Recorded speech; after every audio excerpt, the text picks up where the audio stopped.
What if everything you believed about karma was actually keeping you trapped in the very cycles you're trying to escape?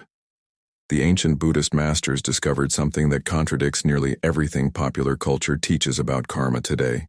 And this revelation has the power to completely transform how you understand your life, your choices, and your future.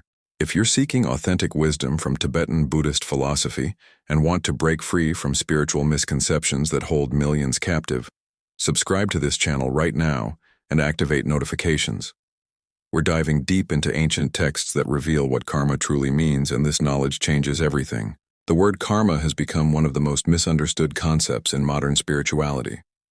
Walk into any bookstore, scroll through social media, or listen to casual conversations about spirituality, and you'll hear karma described as cosmic punishment, divine retribution, or some mystical force keeping score of your good and bad deeds. People say things like, "That's just my karma," as if they're victims of an unchangeable fate written in the stars. But here's what the ancient Buddhist texts actually reveal. Karma is not fate, karma is not punishment, and karma is definitely not some supernatural judge deciding your destiny. The Sanskrit word karma, and its Pali equivalent kama, literally translates to action or deed. That's it, not destiny, not fate, simply action. But this simple translation opens a doorway into one of the most sophisticated psychological and philosophical systems ever developed by human civilization. In the earliest Buddhist scriptures, the Pali Canon compiled in the centuries following the Buddha's death, karma is defined with precision that would make modern psychologists envious. The Nibbedika Sutta from the Anguttara Nikaya provides a definition that shattered common beliefs of its time and continues to challenge misconceptions today. According to these ancient texts, karma refers specifically to action driven by intention, which the Buddha called cetana in Sanskrit. This is the revolutionary insight that separates Buddhist understanding from virtually every other interpretation. Karma is not about what happens to you. Karma is about the intentions behind what you choose to do. The Buddha stated explicitly in the Anguttara Nikaya, "Intention, I tell you, is karma. After having intended something, one creates action through body, speech, and mind. Every moment of consciousness contains intention as an omnipresent mental factor. Before you speak, before you act, before you even complete a thought, intention is already there, planting seeds that will grow into your future experience." This understanding emerged during a fascinating period in ancient India, roughly between the 6th and 4th centuries before the Common Era. The Buddha, whose given name was Siddhartha Gautama, was born into a world already steeped in karmic philosophy. The Vedic traditions of Hinduism had developed elaborate theories about karma as a cosmic law governing rebirth and social station. People believed they were born into wealth or poverty, health or disease, high caste or low caste, entirely because of actions in previous lives. This created a rigid, deterministic worldview where your current suffering was justified as punishment for past misdeeds, and changing your circumstances was essentially impossible. The Buddha challenged this entire framework. In the Questions of Milinda, an early Buddhist text featuring a dialogue between the Buddhist sage Nagasena and the Indo-Greek king Milinda, we find extensive discussion of karma that reveals its nuances. Nagasena explains that not all suffering can be attributed to karma. Some suffering results simply from being embodied, from living in samsara, the cycle of existence itself. You don't suffer from illness only because of past bad karma. Sometimes you get sick because you have a body that's subject to disease. This was a radical departure from prevailing views. The ancient Buddhist texts identify karma as operating through 3 channels: mental action, bodily action, and vocal action. Every intention manifested through your thoughts, your physical deeds, or your words creates karmic imprints. But here's where it gets fascinating. The quality of that karma depends entirely on the root intention behind it. The Abhidharma, the analytical philosophical texts of early Buddhism, identifies 3 unwholesome roots that generate negative karma: greed, hatred, and delusion. When your intentions arise from wanting what isn't yours, from ill will toward others, or from fundamental ignorance about the nature of reality, you create karma that will ripen into suffering. Conversely, wholesome karma arises from three positive roots: generosity or non-greed, loving-kindness or non-hatred, and wisdom or non-delusion. When your intentions spring from these wholesome roots, you create karma that ripens into happiness in favorable circumstances. Notice the sophistication here. The ancient texts aren't talking about some external cosmic force judging you. They're describing a natural psychological law, as consistent and impersonal as gravity, where certain mental states naturally lead to certain results.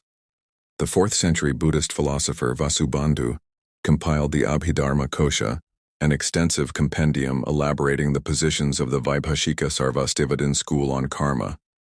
Chapter 4 is devoted entirely to studying how karma functions, and it introduces concepts that solved philosophical puzzles debated for centuries. If each moment of consciousness arises and passes away instantly, how does an action performed today create results years or lifetimes later? The Sarvastivadins propose the concept of possession, a quality that accompanies each karmic act. Though the act itself is momentary, it creates a possession of that act in the continuum of moments that constitute your experience of being a person. This possession regenerates continuously until the conditions ripen for the karmic result to manifest. Other Buddhist schools offered different explanations.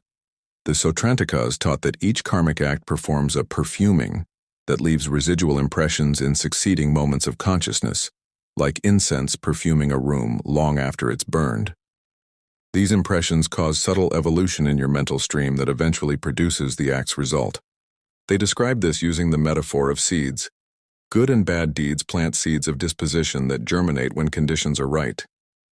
This is where the Tibetan Buddhist understanding becomes particularly profound. Have you ever wondered why the same event affects different people so differently? Why one person encounters a setback and becomes bitter, while another faces the same challenge and grows stronger? Comment below and share your experience of how perspective changes everything. The Tibetan Buddhist masters, inheriting and refining these ancient Indian teachings, developed a systematic understanding of how karma operates across time. They identified 4 types of karma based on when results manifest. First, regenerative karma functions at the moment of rebirth and continues throughout life, determining fundamental aspects of your existence like your physical form, basic capacities, and life circumstances. Second, supportive karma assists already manifested karma, either strengthening positive results or extending negative ones. Third, counteractive karma works to suppress karmic results that are trying to manifest, creating the experience of obstacles or resistance. Fourth, destructive karma completely eliminates weaker karma, preventing it from producing any result. This framework explains the complexity of lived experience. You're not dealing with a simple ledger of good and bad deeds producing corresponding rewards and punishments.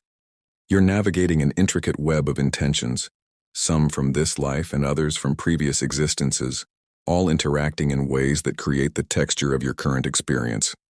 The Samyutta Nikaya, another early Buddhist text, makes a crucial distinction between past karma that has already been incurred and karma being created in the present moment. Right now, as you watch this video, you're simultaneously experiencing results of past karma and creating new karma through your intentions. This is where the ancient texts deliver their most liberating message, the one that popular misconceptions about karma completely miss. Unlike fate or destiny, karma can be changed. The fruits of past negative karma can be reduced, even eliminated, through present action. The Buddha explicitly taught this. The practice of the Noble Eightfold Path, right view, right intention, right speech, right action, right livelihood, right effort, right mindfulness, and right concentration, directly purifies karmic imprints and prevents new negative karma from forming. If these discoveries resonate with you, and you're beginning to see karma in a completely new light, like this video to help others find this wisdom. Modern scientific research has begun catching up with what the ancient Buddhist texts understood millennia ago. Contemporary psychology recognizes that intention shapes behavior, behavior creates habits, and habits form character. Cognitive behavioral therapy, one of the most evidence-based psychological treatments available today, operates on principles remarkably similar to Buddhist karma theory. Your thoughts, especially your habitual thought patterns and the intentions they generate, directly influence your emotional states and life outcomes.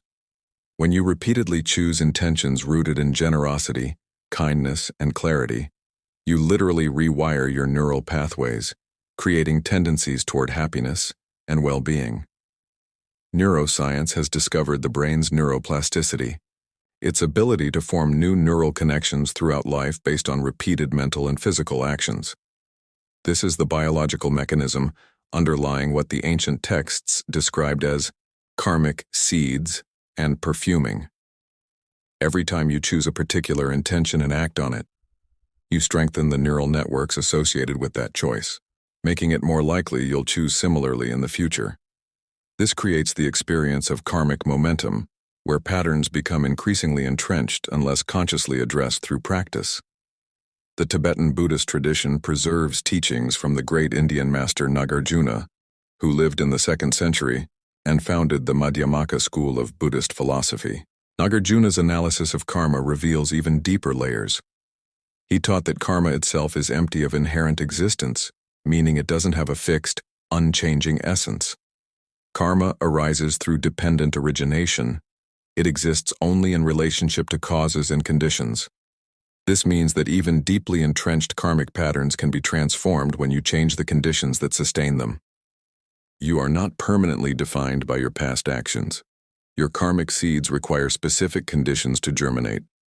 Alter those conditions through practice, and you change what manifests in your life. The implications are staggering. You're not a helpless victim of cosmic forces beyond your control. You're also not entirely a free agent creating your reality through positive thinking alone, which is another popular misconception. The truth lies in the middle way that gives Madhyamaka its name. You inherit karmic tendencies from past actions, including actions in previous lives according to traditional Buddhist cosmology. These create inclinations, obstacles, and opportunities. But in each moment, you have the capacity to choose your intention, and that choice creates your future karma. Past karma influences but does not determine present choice, and present choice shapes but does not completely control future results. This understanding appears throughout Tibetan Buddhist literature. The Lamrim, the graduated path to enlightenment systematized by the 14th century master Tsongkhapa, places karma teaching at its foundation. Before practitioners can progress to advanced meditation or tantric practices, they must thoroughly understand karma's operation. Why? Because without this understanding, spiritual practice itself can become another arena for confusion. People practice meditation seeking pleasant experiences, accumulating spiritual materialism, rather than genuine wisdom. They become discouraged when practice doesn't immediately make their problems vanish, not understanding that they're working with karmic patterns accumulated over countless lifetimes. The Tibetan teachings emphasize that understanding karma should inspire both responsibility and compassion. Responsibility because you recognize that your intentions matter profoundly, that how you engage with each moment plants seeds for your future.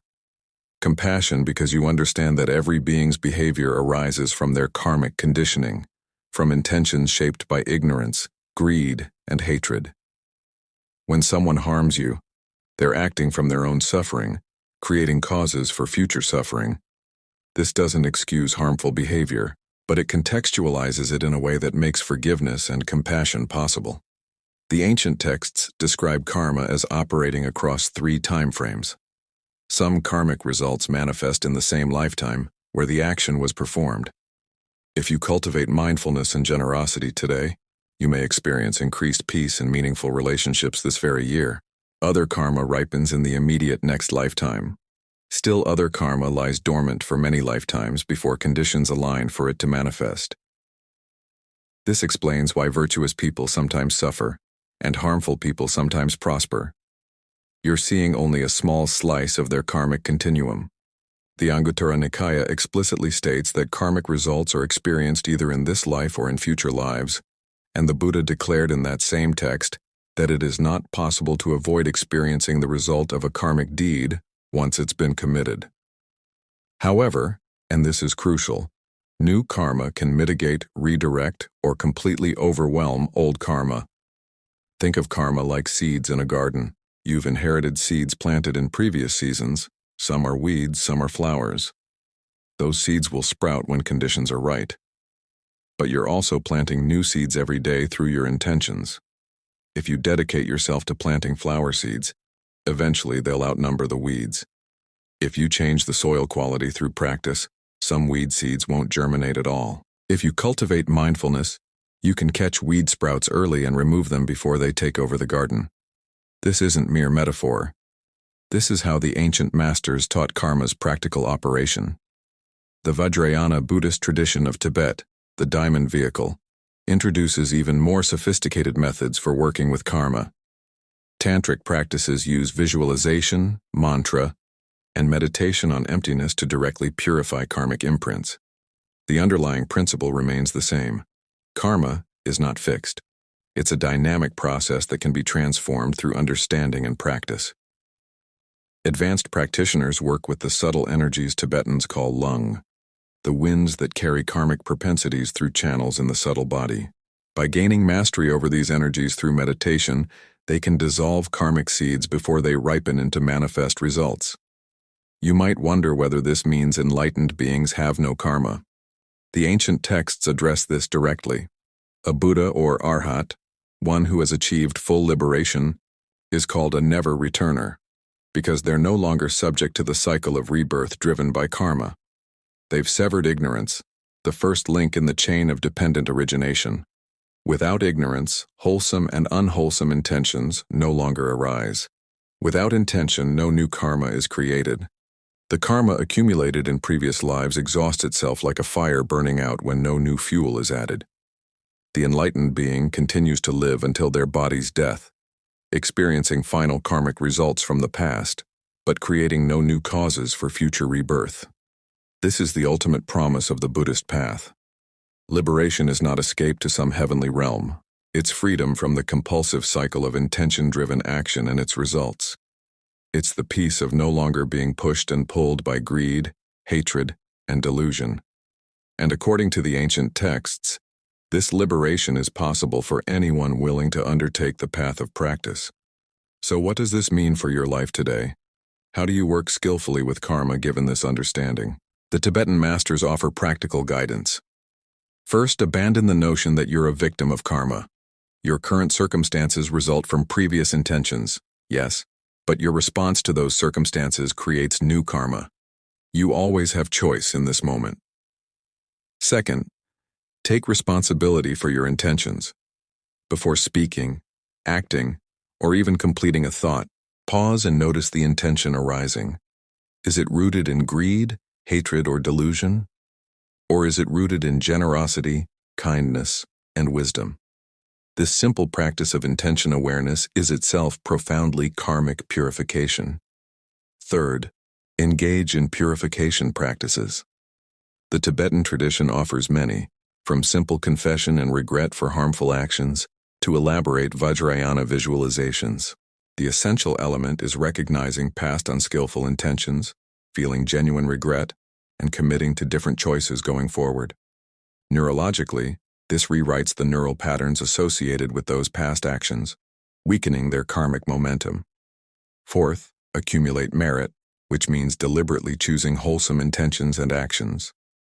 Generosity, ethical conduct, meditation practice, and study all create positive karma that makes future practice easier and life more conducive to happiness. Fifth, dedicate merit. This is a distinctive Buddhist practice where you consciously direct the positive karma from your wholesome actions toward the benefit of all beings. Rather than hoarding good karma for personal benefit, you offer it for universal liberation. Paradoxically, this amplifies rather than diminishes your positive karma because the intention of universal benefit is itself supremely wholesome. Finally, study and contemplate emptiness, the understanding that all phenomena, including karma, lack inherent existence. This wisdom directly cuts the root of karmic bondage by dissolving the ignorance that drives compulsive action. The ancient texts discovered in monasteries across Tibet, India, and Central Asia over centuries contain teachings on karma, far more sophisticated than popular culture imagines. These aren't primitive superstitions about cosmic punishment. They're detailed maps of the mind's operation, practical guides for transforming suffering into liberation. When the great Indian master Atisha brought his teachings to Tibet in the 11th century, he emphasized karma as the foundation of all practice. His student Dramtun asked what practice was most important, and Atisha replied that understanding karma and engaging in purification of negative karma while accumulating positive karma was the essential practice, more important than any ritual or meditation. This teaching has been transmitted through an unbroken lineage of realized masters for over 1,000 years in Tibet, and now for several decades in the West. Each generation rediscovers the same truth. Karma is not what popular culture thinks. It's not fate, not punishment, not cosmic scorekeeping. It's the dynamic process by which intention creates experience. And because intention can be changed, karma can be changed. Your past does not imprison you. Your habitual patterns do not define your potential.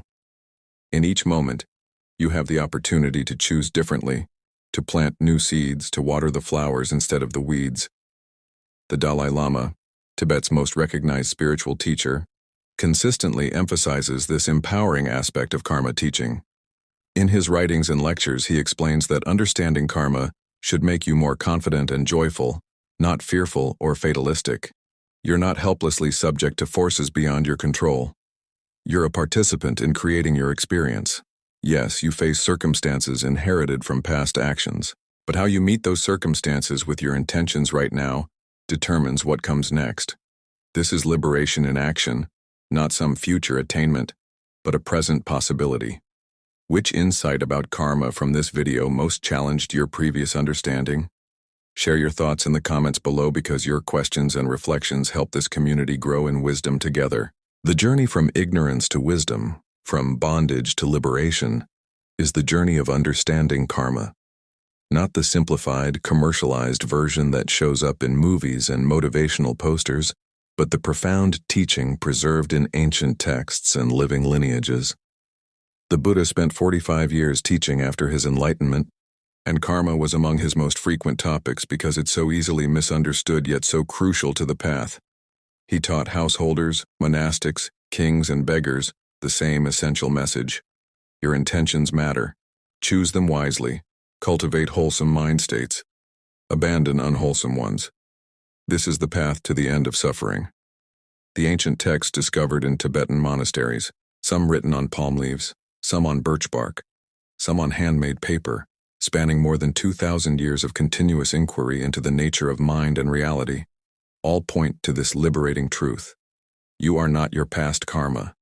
You are the intentions you choose in this moment. And in this moment and this one, you have the power to transform your mind, your life, and ultimately, your destiny. This is not positive thinking or wishful manifestation.